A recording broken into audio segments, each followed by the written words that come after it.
Diamond అనే చెప్పుకుంటుండే అయ్యా నా కొడుకు. ఆ పేరు విలువద్దు బిడ్డ అన్న, డైమండ్ అనే చెప్తుండే. నా డైమండే వాయే, ఏది చేసినా ఇక నాకు లాభం లేకుండా అయ్యింది. నా ఇంటి నుంచి నా పెద్ద పులే పోతుండు, ఉన్న ఒక పెద్ద దిక్కు వాయ నాకు. ఇక మాకు ఎవరు లేరు అయ్యా, ఆయన మీదనే మా ఆధారం ఉంటుండే.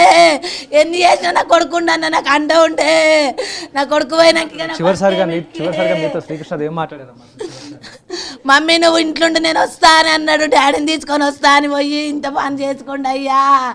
ఓయ్యా నా కొడుకు మా వస్తాడుగా డాడీని తీసుకొని అని అనుకున్నా, కానీ ఇంత పని అవుతుందని నేను అనుకోలేను.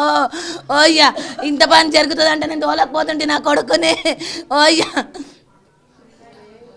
స్థానికుల్లో కూడా అసలు శ్రీకృష్ణదేవికి చాలా మంచి పేరు ఉంది. చాలా మంది కూడా ఆయన చుట్టుపక్కల ఎలా ఉంటాడనే విషయాల గురించి చాలా మంది గుర్తు చేసుకుంటున్నారు. పండోలే ఉన్నాడు అయ్యా, ఎవరు చూసినా ఏ గల్లి పోటీ పోయినా కానీ డైమండ్ డైమండ్ అంటే అని పేరు అట్లా తాతలా సంపాదించుకోండు.